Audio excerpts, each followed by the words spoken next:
Hola amigos de Contexto, aquí estamos como siempre a las 9 de la mañana y a las 2:30 de la noche y por supuesto en nuestro canal de YouTube, Julio Ortega Tous y Mónica Gutiérrez Fiallo les acompañan.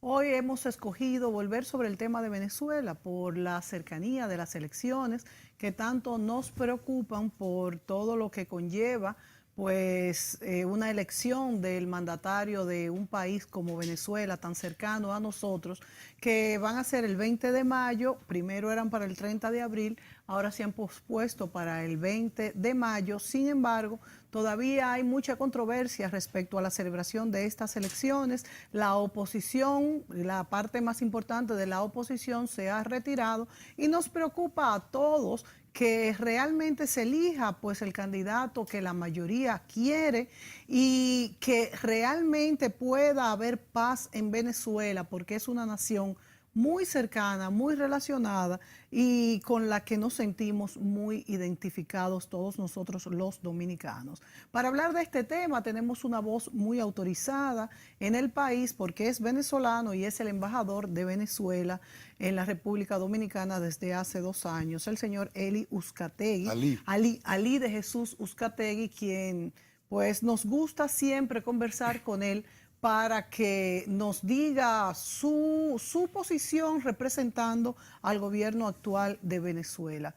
Julio, tú que has sido cercano a Venezuela, que fuiste embajador en Colombia, muy pues fronterizo con Venezuela, y siempre has estado tan al tanto de todo esto, de toda la situación política. Vamos a ver qué nos puede decir el embajador venezolano respecto a todas estas quejas que han tenido los organismos internacionales y respecto a por qué en nuestro país, en todas estas rondas de negociaciones que hemos tratado como país y como gobierno dominicano de interceder para que haya un entendimiento entre la oposición y lo que es el gobierno de Nicolás Maduro, ¿por qué no se ha podido llegar a una verdadera negociación? Bueno, muy Bueno, buenos días. buenos días, embajador. Gracias por su invitación a su programa. Verdad que a uno siempre no es tanto el interés, sino el agrado de compartir con ustedes en vivo, como a veces decimos, ¿no?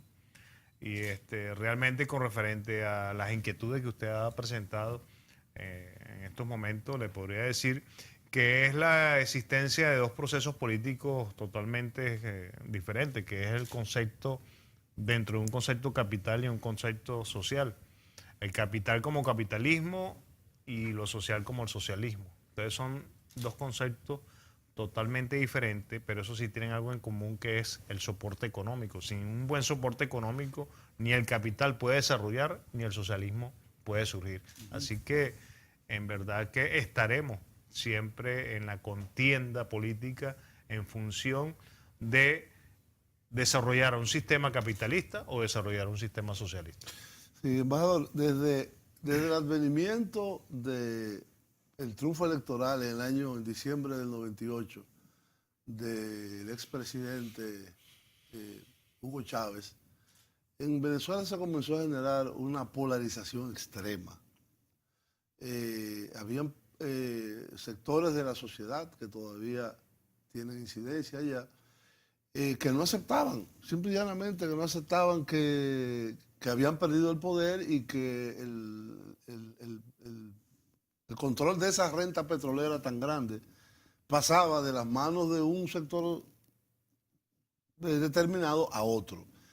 Y eso al inicio tuvo toda una polarización, toda una exacerbación de contradicciones en el proceso de la Asamblea Constituyente, en la votación de la nueva Constitución, en las elecciones que confirmaron al presidente Chávez como presidente de la nueva república surgida de esa nueva Constitución, y al punto en que se llegó a dar un golpe de Estado. En el año 2002 se dio un golpe de Estado que por unas horas controló Venezuela. Y esa exacerbación de rechazo se ha ido agravando. parecería que en los últimos años, en los últimos 2 años, 3 años, esta situación se ha empeorado y la comunidad internacional, o la llamada comunidad internacional, ha comenzado también a ser parte de esa exacerbación de rechazo a las autoridades en Venezuela. Comenzando cuando el expresidente de los Estados Unidos, Barack Obama, declaró que Venezuela era una amenaza para la seguridad nacional de los Estados Unidos. Algo que nunca se explicó por qué se decía eso, pero bueno, así se afirmó en 2 ocasiones. Y posteriormente, después de de la elección de la Asamblea Nacional en el año 2015 y del triunfo que tuvo la oposición en ese certamen, se ha ido deteriorando ese proceso de relación interna de la oposición con el gobierno. Se hizo un intento muy esforzado de parte del gobierno dominicano y de otros gobiernos latinoamericanos para tratar de mediar y llegar a un acuerdo, pero no se pudo. Es decir, ¿cuál es hoy en día esa situación que parece que es un cerco que le tienen a Venezuela? Sí, realmente Inclusive que ni siquiera, yo vi recientemente que no pudimos pagar una deuda que teníamos que pagarle a Venezuela porque los bancos devuelven el dinero. Sí, en verdad que su introducción es muy interesante. Allí concurren unas considerables preguntas, las cuales responderlas, yo creo que tendríamos que grabar 3 programas más. Sí. Sí. Pero vamos a tratar de alguna forma establecer, cuando le indicaba que era un proceso en el cual había una contienda entre el concepto capital y el concepto social, y eso es lo que ha estado ocurriendo en el tiempo. Cuando usted muy bien me dice que es cuando hay una posición política acostumbrada al bipartidismo hasta 1998 y pierde el poder económico, que es lo que le interesaba, no tanto el político, sino el polo el económico, pues a través de él también hay una serie de elementos que están tras bastidores que inciden en el problema, como es el poder económico. Y está sobreentendido que el poder económico muchas veces prevalece sobre lo político. Entonces, en ese contexto hemos visto que a través del tiempo, desde 1999 a la fecha, como bien usted lo ha resumido en pocos minutos, hemos estado prácticamente preparando no solamente a la población, sino educando a la población desde el punto de vista político. Hay que recordar que en el 99, el 15 de diciembre del 99, se llevó prácticamente a un consenso nacional para la elección de esta constitución, de la Constitución de la República Bolivariana de Venezuela, elegida por el pueblo. Así es una de las cartas magnas que, por lo menos en América Latina y el Caribe, es propulsada y es desarrollada por el pueblo. Entonces, esa es la fortaleza política que ha tenido el pueblo venezolano, que realmente conforma lo que es la mayoría. Hay que recordar que para 1998 teníamos alrededor del 74-78% de la población en pobreza. Hoy en día, a pesar del bloqueo económico y financiero, la pobreza está sobre el 26-30%. O sea que bajamos, a pesar de todo. Llegaron a un 6 en un momento. Sí, dígame. Bajó hasta un 6. Sí, hasta un 16% bajó 16. 16% bajó la pobreza para el año 2000, si no más recuerdo, 2009, 2010, estaban en ese promedio. Cuando empieza el ataque permanente desde el punto de vista económico, para dejar vamos a decir, de obtener que Venezuela tuviera las divisas necesarias para el desarrollo económico, porque hay que recordar otra cosa. Por ejemplo, ahorita para el 2017, en el plan de desarrollo o el proyecto de desarrollo para este año, el 74% del presupuesto nacional está destinado a inversión social. El 74%. No estamos hablando del 40% ni del 30%, sino del 74%. Y eso reviste e influye directamente en el desarrollo humano de nuestra población. Claro está, en función de ese bloqueo económico y financiero, tenemos un elemento que nos afecta y que interviene en el problema, no como una variable, sino como un efecto permanente y vamos a decirlo así, hasta muy grave, porque estamos hablando de los alimentos y de la salud. Y otro elemento que también se está viendo, que nos están bloqueando todas las importaciones que tienen que ver con refacciones para la industria y para el transporte y el mantenimiento y el servicio de estas dos áreas. Entonces estamos en estos momentos, tanto las exportaciones como las importaciones están siendo bloqueadas para el pago de nuestras divisas, o sea, obtener nuestras divisas por un lado y pagar con nuestras divisas todo lo que tiene que ver las deudas o las compras que tengamos que hacer para el desarrollo armónico de la economía. Tenemos un concepto pernicioso de que nuestro país es un país monoproductor. Eso le iba a preguntar, que por qué Venezuela también no se ha descuidado tanto en cuestiones de poder tener una seguridad alimentaria para su población. Eso se vino desarrollando en los planes de desarrollo del 2007, 2013 y 2019. Lo que pasa es que cuando vemos el proceso segmentado de estos años, nos vamos a encontrar que hay factores negativos que empiezan a intervenir, buscando la ruptura siempre del desarrollo, y más aún, algo que no podemos tapar, como dicen por ahí, no se puede tapar el sol con un dedo, que es el proceso de la corrupción. Hay un proceso de corrupción. La corrupción no es única y exclusivamente que alguien se lleva dinero, sino también intervenir en los procesos normativos que hay para la asignación de recursos o la producción de recursos para finalmente desviar las divisas que se han destinado con el fin del desarrollo económico del país. Eso es lo que nos ha ocurrido. Ahí han concurrido gente externa como gente interna del proceso revolucionario, porque como seres humanos hay personas que actúan de una manera adversa al proceso, que pasaría ya a ser una responsabilidad individual, pero que hace daño a todo el contexto nacional.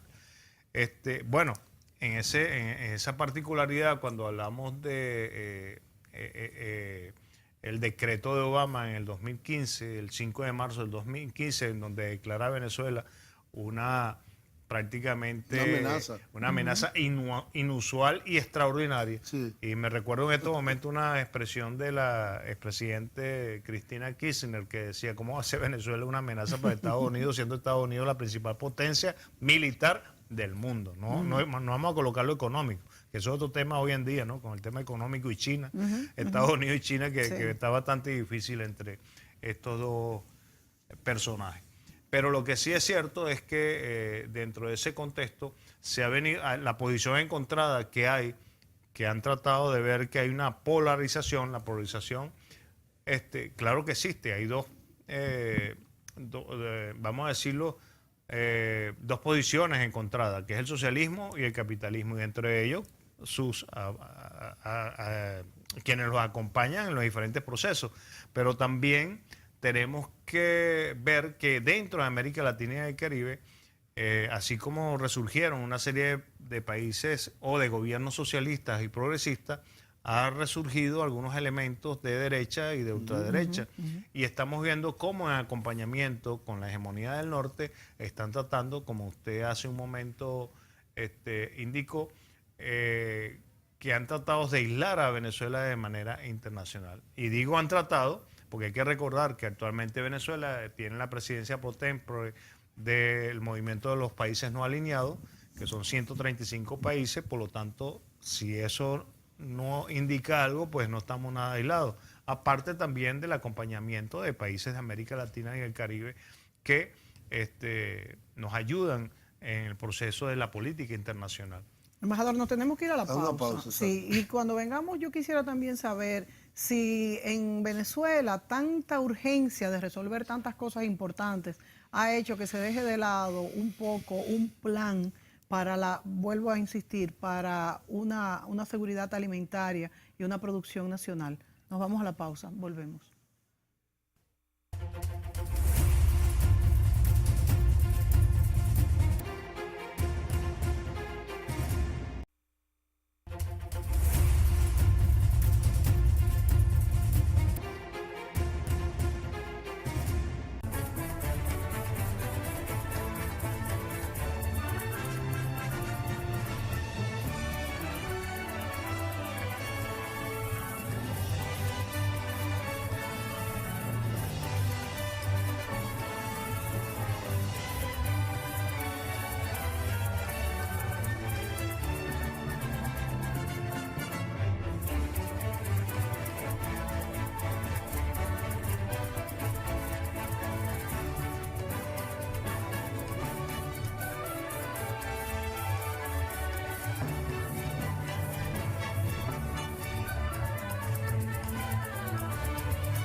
Bien, amigos, seguimos conversando con el embajador de Venezuela, Ali Uzcategui, sobre cuestiones estructurales y sobre también la coyuntura en Venezuela.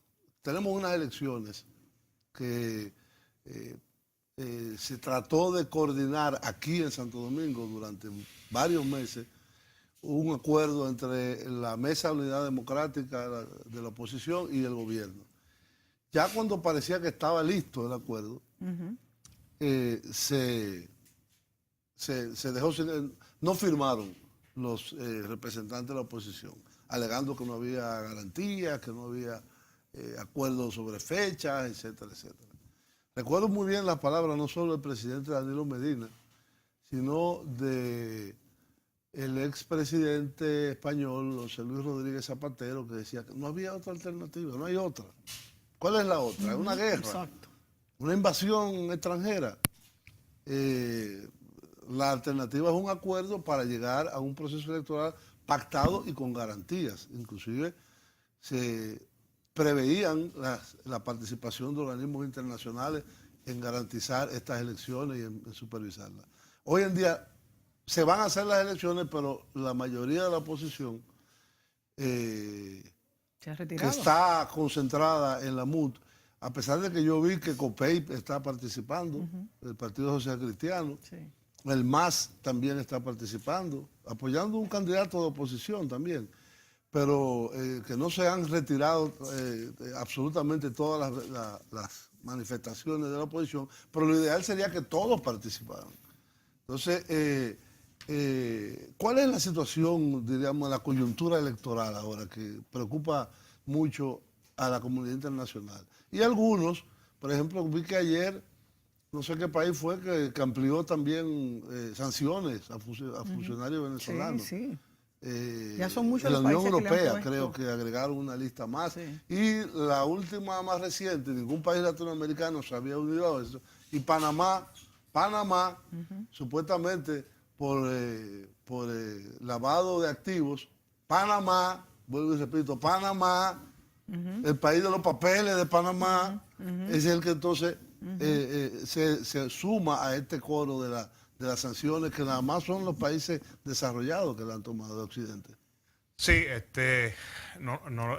lamentablemente las relaciones internacionales con Venezuela se han vuelto anormales.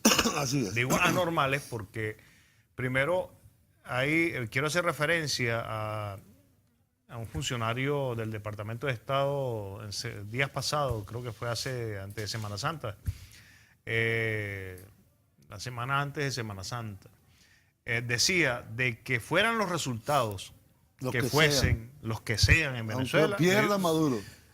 Sí, pierda Maduro, gane el de la oposición, no iban a reconocer nada. O como dicen por ahí, o el hombre estaba trastornado, Sí. que da la impresión que siempre están trastornados, o es que realmente ya tienen un objetivo que es sencillamente apoderarse de Venezuela como le dé su entera gana. Por ese contexto, lamentablemente, se ha profundizado más por la alianza de algunos países hermanos, que lamentablemente se inició con el tema del cartel de Lima. Me disculpan que yo hable de cartel porque no le puedo dar otro nombre, en función de que desde el 2004 a la fecha se promulgó una integración de América Latina y el Caribe y se creó la CELAC. Y se le ha dado una patada a esa mesa de la CELAC para crear a este fulano cartel de Lima. Que bueno, ya vemos los resultados que acaba de ocurrir con el anterior expresidente de Perú, el cual ya conocemos la historia. Pero en ese contexto, cuando de alguna manera usted me habla de que la oposición está representada por una mayoría dentro de la MUD que está en contra de las elecciones, sí, esa mayoría de la MUD, pero no quiere decir que sea la mayoría del pueblo venezolano, y que también no podemos dejar de reconocer que el candidato de la oposición, Falcón, Henry Falcón, que parece que no, que no es una persona muy querida, da la impresión. Bueno, es que dentro de la oposición ellos mismos no se creen, no se quieren, ¿no? Ellos mismos se maltratan. Siempre fue en la oposición él. No, él estuvo acompañando al proceso revolucionario como movimiento Quinta República en los años 99, 2000. Al principio. Luego en el 2000, si no más recuerdo, creo que fue en el 2007, 2008 se separó y como se dice dentro del proceso revolucionario, desconoció, no fue que desconoció, sino dejó de ser leal al presidente Chávez dentro del contexto del concepto político. Y quiso, a través de Alianza Progresista, creo que se llama el partido que fundó, a través de ese partido, pues hacer otro sistema, entre comillas, diferente o parecido al proceso revolucionario. Pero dentro de ello, en verdad que no ha tenido la mayor capacidad como para poder realmente presentar un programa de gobierno, que es lo que ha ocurrido con la oposición. Sí. Nunca han presentado un programa de gobierno. Y usted me decía hace un momento el tema de la Asamblea Nacional. ¿Por qué la Asamblea Nacional perdió ese vital momento que fue en el 2015 para el 2016, cuando son prácticamente reconocidos, electos? Y el 5 de enero lo que se dedicaron fue a amenazar al presidente de la República. Sí, debieron haber hecho un trabajo dinamizado de políticas públicas dentro de la Asamblea Nacional junto con el gobierno, y yo creo que en este momento histórico estamos hablando de otra cosa, pero que lamentablemente por la hegemonía que marca el Estado norteamericano, específicamente el gobierno primero de Bush, Obama y Trump, estamos hablando de tres ¿Cuál dirigentes. fue el problema específico de la Asamblea Nacional, la elegida en 2015? Que lamentablemente juramentaron a 4 diputados, que 3 de la oposición y uno del grupo del gobierno, que cometieron fraude. Pero se dice que ellos dijeron que se inhabilitaban. Bueno, ellos pueden decir se inhabilitan ellos mismos, pero ellos renunciaron. Pero resulta ser que no era que ellos renunciaron, sino que la Asamblea tenía que reconocer. O sea, hay un reconocimiento per se de un error que cometieron. De juramentar de juramentar a estos 4 diputados. ¿Y no era suficiente con que ellos renunciaran? No, porque había un conflicto de poder entre el Tribunal Electoral y la Asamblea Nacional. Entonces, ese conflicto de poder nunca se resolvió y fue a ver cuál es más macho de este o aquel, y no se hicieron las elecciones que habían que hacer. Entonces, la razón por la cual el Tribunal Supremo comienza a desconocer y declara en desacato así es a la Asamblea Nacional es por ese conflicto que nunca se resolvió. Acató la instrucción del Tribunal Supremo. Exacto. Que es donde estaba la fiscal que anda por ahí dando vueltas. La fiscal Luisa Ortega. Ajá. Luisa Ortega. Entonces, por eso es el conflicto con Luisa Ortega. No.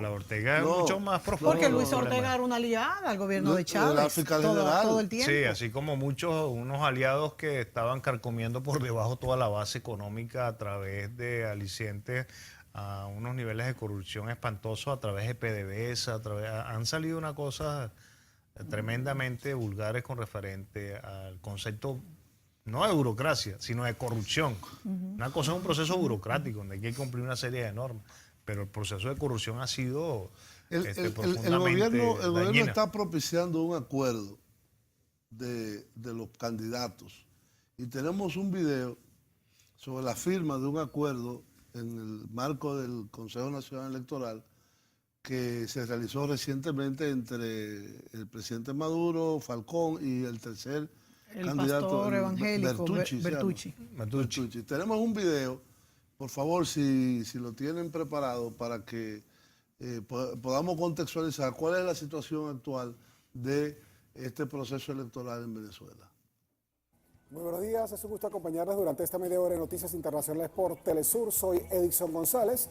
Iniciamos informándole que los candidatos inscritos para las elecciones presidenciales de consejos legislativos, estatales y consejos municipales firmaron un acuerdo para la ampliación de las garantías electorales que ratifica lo consensuado en los diálogos de República Dominicana. Veamos. Un hecho sin precedentes en la historia electoral venezolana que marca una nueva hoja de ruta hacia un camino de paz y estabilidad. luego que la presidenta del CNE, Tibisay Lucena, explicó cómo Venezuela desde hace 20 años ha construido un sistema completo e inédito de garantías inviolables, reconocido en el mundo entero. Uno a uno los candidatos estamparon sus rúbricas en el acuerdo que amplía esas garantías porque, entre otras cosas, compromete a las partes a respetar resultados emitidos por el árbitro.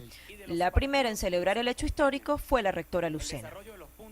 Profundidad y complejidad con las que el proceso del poder electoral garantiza la transparencia y la confiabilidad de los resultados electorales como fiel expresión de la voluntad soberana de las venezolanas y los venezolanos. La firma del acuerdo electoral en el día de ayer que celebramos, realizado aquí por parte de las organizaciones postulantes y que el Poder Electoral así lo expresó y lo volvemos a expresar en el día de hoy, celebramos en grande porque eso fortalece la democracia venezolana, amplía la participación y demuestra la voluntad mayoritaria del pueblo venezolano. Luego, cada candidato se dirigió a la prensa. El primero en hacerlo fue el presidente Nicolás Maduro y candidato del Frente de la Patria, quien una vez más se comprometió a cumplir lo firmado, llamó a la reconciliación nacional y anticipó que la participación romperá todos los récords al punto que asombrará a propios y extraños. Y hoy, de esta reunión, he salido más convencido y más orgulloso que nunca del sistema electoral y de las garantías que tiene nuestro pueblo para ir a elegir al presidente de la República y para elegir todas las autoridades de manera permanente. Yo estoy preparado ya para, bajo la rectoría del CNE, ir a la campaña electoral. Estoy preparado para cumplir este acuerdo, que es la ratificación del acuerdo de República Dominicana y la ampliación de más garantías aún para una campaña electoral buena, equilibrada, participativa, pedagógica, de altura. Estoy listo para cumplirlo. Desde hoy estoy listo. Y lo voy a cumplir. En segundo término, el candidato opositor Henry Falcón emitió un discurso más confrontativo. Adelantó que uno de sus focos estará puestos en restablecer relaciones con Estados Unidos y desestimó las críticas de la coalición opositora MUD, que decidió no participar en la nueva cita electoral. Lo único que tenemos es que votar, porque si el 70% de la población quiere votar, ¿por qué negarles el derecho a eso? Vamos a empezar a aclarar. Por último, habló el candidato de la organización Esperanza por el Cambio, Javier Bertucci, el único inscrito por un grupo de electores. Esto dijo, consultado sobre lo que hará para superar adversidades económicas. En primer lugar, tendríamos que levantar el control cambiario, que es una camisa de fuerza a nuestra economía. En segundo lugar, o simultáneamente, tendríamos que activar nuestra producción en todas las líneas. Yo creo que al activar esta línea de producción vamos a generar empleo y vamos a sincerar la economía venezolana. Tú tienes que reunirte con los empresarios, con los empleados y el gobierno en una acción tripartita para buscar soluciones concretas, realizables y rápidas a lo que sería una resurrección de la economía venezolana. El lapso para postulaciones a la presidencia de la República venció este viernes, mientras que el periodo para nuevas inscripciones y actualizaciones de datos en el registro electoral permanente queda abierto hasta el 10 de marzo. Próximamente las autoridades electorales informarán las variaciones que sufrirá el cronograma ante la nueva fecha fijada. Lucía Córdoba, Caracas, Venezuela, Telesur.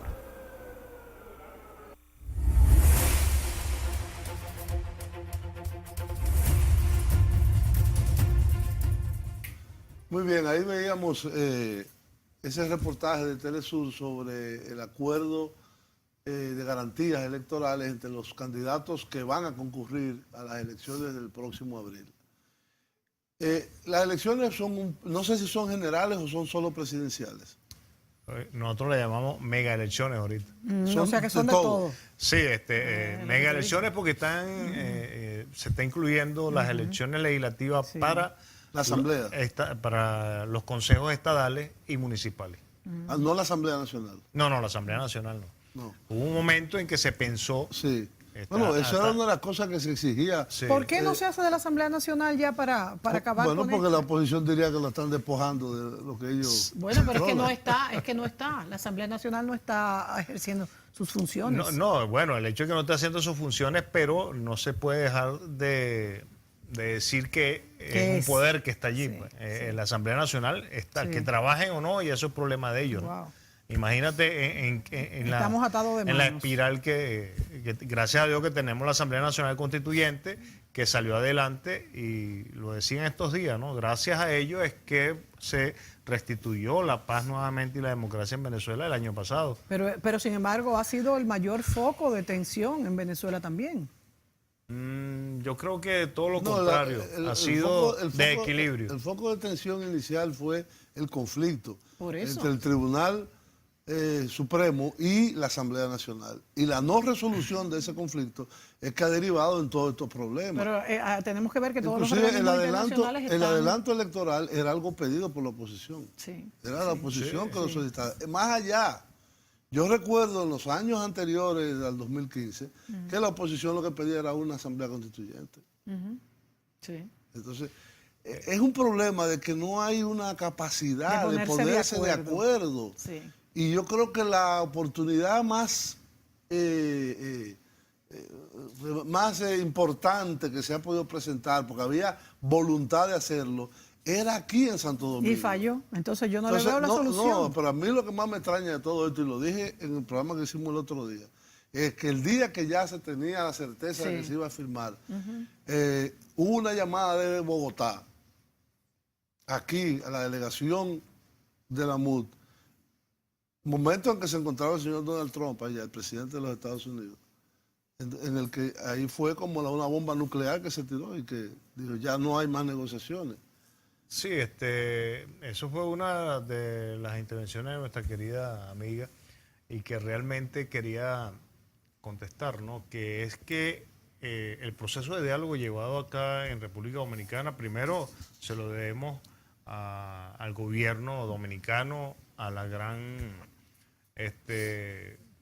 posición, no altruista, sino positivista que tuvo De el negociación, presidente, claro. de negociación que cumplió el presidente Medina, porque fue el que prácticamente el actor principal de ese proceso de diálogo, acompañado con el ministro Vargas. Miguel Vargas. Miguel Vargas Y el presidente Rodríguez Zapatero. y el expresidente español Rodríguez Zapatero. Entonces, en ese contexto, vamos a decir que como testigo se vio el momento culminante como para que se llevara a efecto la firma el 5 de febrero, pero que lamentablemente la oposición de trazo corto, me imagino yo, decidió a última hora no firmar un acuerdo que ya el día anterior habían dicho, tanto así que la fecha de las nuevas elecciones o la nueva fecha para las elecciones, porque hay que recordar que las elecciones en Son Venezuela en eran en diciembre. claro. Sí.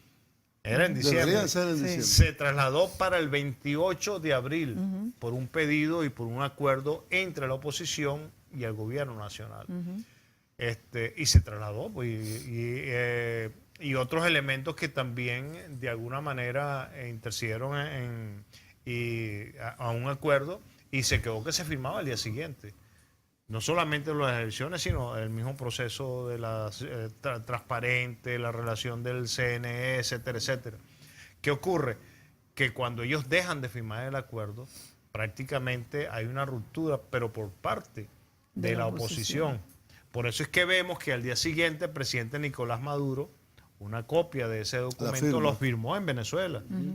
Por supuesto, haciendo referencia a todo el trabajo que había hecho el presidente Danilo Medina junto con el ministro Vargas, y de los puntos acordados, pues esos se están llevando a cabo en la medida. Tanto es así que el diálogo continuó, porque dicen no, que se terminó el diálogo, no, la oposición representada por Falcón se pusieron de acuerdo. Ha sido un gran error de la oposición romper. No, es que yo les voy a decir algo. Ellos lo que están buscando, no ellos, sino es que están siendo lamentablemente manejados por el gobierno de los Estados Unidos, que no quiere esta constitución. ¿Por qué no quiere la Constitución? Porque va a limitar... Se habla incluso de ahora remodelar la Constitución. Bueno, es que ahorita la Asamblea Nacional Constituyente, Pero es la Constituyente la que quiere. No está remodelando la Constitución, la está reforzando con algunos articulados que son necesarios para esta Constitución termine de fortalecer el proceso político en Venezuela. ¿No es peligroso eso ahora, en este momento? Una Constitución que se supone que es un logro tremendo. No, porque la Asamblea Nacional Constituyente se llamó y se constituyó, fue para atender esos problemas de orden político y de redacción, que todavía hay algunos elementos que no están bien claros dentro de la Constitución, que hay que establecerlos para un nuevo articulado, y lo cual es por eso que va a fortalecer este... Creo que tenemos vamos que a la dar una pausa, sí. sí. Nos vamos a la pausa, señores. Volvemos.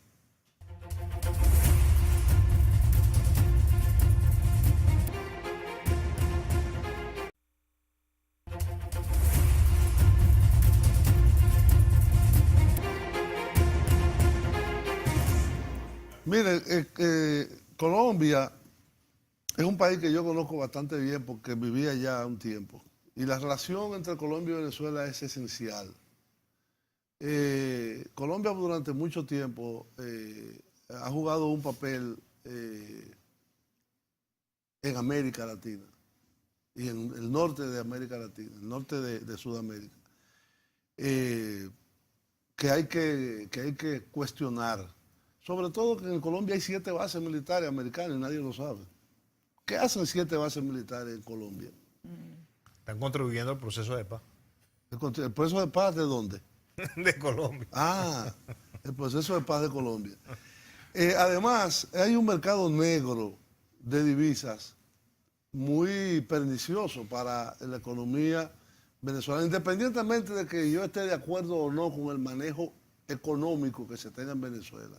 Si hay control cambiario, si no hay control cambiario, la inflación, cuál es su origen, ese es otro elemento. Pero el manejo del llamado dólar Cúcuta o cambio venezolano en Colombia ha incidido mucho en ese mercado negro de divisas. Y es importante que pasemos, aunque sea la mitad del video que tenemos sobre el mercado negro en la frontera Venezuela y Colombia, en la ciudad de Cúcuta.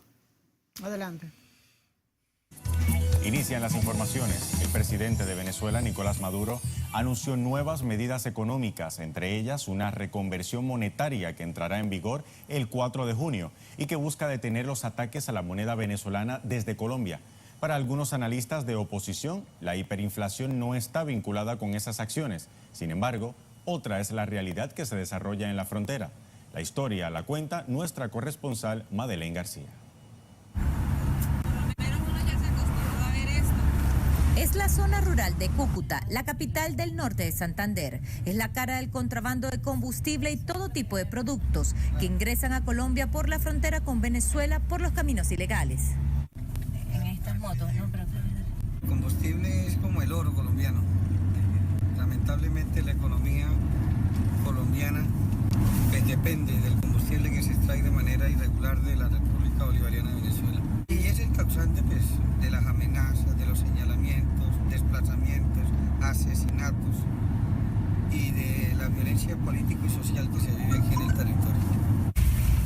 Es una zona controlada por el paramilitarismo y las mafias del narcotráfico.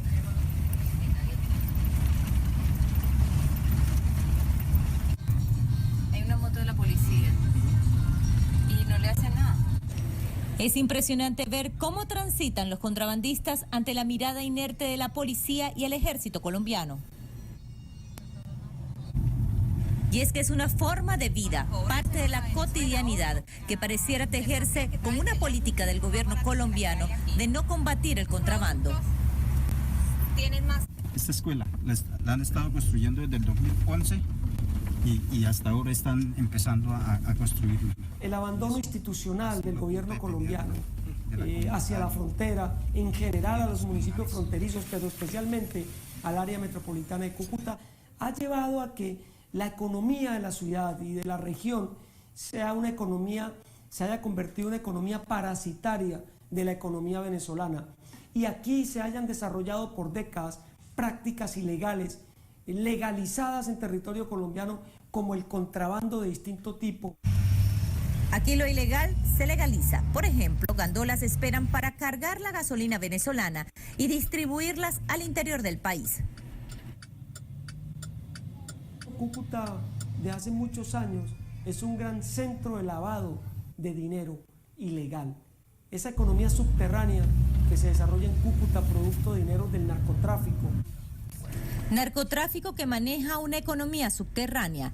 El diferencial cambiario no se rige en la frontera por el Banco Central de Colombia, sino por una resolución que permite que las casas de cambio formales e informales manejen la tasa, según ellos, por la oferta y la demanda, pero en realidad lo hacen por el mercado ilegal del dólar. Debería ser por los bancos centrales. Desafortunadamente, si se juega con los bancos, con el Banco Central, se nos volvería aquí en Cúcuta, por ejemplo, una locura, porque comenzarían a especular con la moneda venezolana.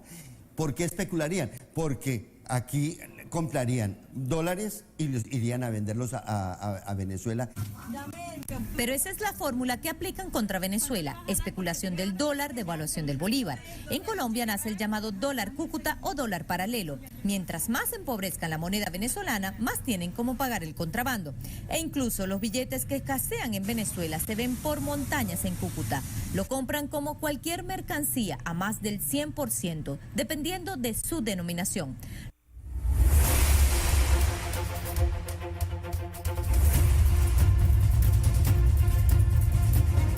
Ahí veíamos la realidad de la frontera colombo-venezolana. Qué lamentable. Sí. Tenemos ya el tiempo en contra y nos queda quizá 1 minuto y medio para que el embajador pueda quizás cerrar esta conversación que eventualmente se ha quedado corta. Sí, realmente, como acabamos de ver, el problema económico en Venezuela es crítico en función del bloqueo financiero y, por supuesto, el bloqueo en tanto a las exportaciones e importaciones que está sufriendo Venezuela, acompañado por las acciones legadas de algunos países vecinos, como es el caso lamentable de Colombia. Fíjate que en las gráficas vimos cómo trasladan la gasolina. Resulta ser que esa gasolina, cuando es trasladada a las cisternas colombianas, no es que quede eso allí. A los pimperos tienen que pagar un impuesto por entregar esa gasolina. O sea, que también es un estado del cual está permitiendo un hábito de contrabando y lo está legalizando. Lo mismo pasa con la moneda. En Bogotá el cambio, el proceso de cambio del peso bolívar es diferente a lo que pasa en la frontera. Entonces son cuestiones que distorsionan realmente las relaciones económicas entre los dos países. Que es muy importante. Que es muy importante y es lo que va a permitir la dinámica de las buenas relaciones, pero lamentablemente hasta el momento no hemos podido concientizar ese tipo de proceso económico entre Venezuela y Colombia. Tanto es así que el presidente Nicolás Maduro en estos momentos acaba de dinamizar un proceso en el cual se creó la moneda digital, el Petro. Quiero acotar que su fortaleza es que está siendo respaldada por las riquezas naturales de nuestro país, y en segundo término que hay un nuevo cono monetario que a partir del 4 de junio se va a ingresar a las arcas nacionales para sustituir todo ese dinero que nos han sacado para Colombia, y aparte de ello se van a disminuir 3 ceros de cifras para poder bajar la hiperinflación que está ocurriendo en nuestro país. Y manejarse con los Muy billetes. bien. Digamos para no uno, sino quizás 2 o 3 programas. Pero yo creo que más. vamos a robarle 45 segundos para que el embajador diga qué pasaría en las elecciones con una reducidísima oposición si gana Maduro de nuevo y la oposición desconoce estos resultados. Bueno, es que de hecho ya lo han dicho, ¿no? Que van a desconocer. ¿Qué va a pasar entonces? Que van a desconocer, bueno, ese es problema de ellos, que lo desconozcan o no. Lamentablemente Venezuela tiene que seguir en su proceso democrático con el fortalecimiento de las instituciones para seguir adelante y poder dinamizar la economía, una economía que está siendo atacada por el gobierno norteamericano y algunos de sus aliados para evitar que pueda el proceso democrático, socialista en el país surgir y por supuesto el temor que ellos tienen que sirva de ejemplo a otros países. Bien. Tendremos que hacer otros programas para este fin, quizás antes de las elecciones, y aclarar algunas otras cosas más sobre la situación de Venezuela. Será en otra ocasión. Gracias, embajador. Gracias a ustedes. Hasta luego.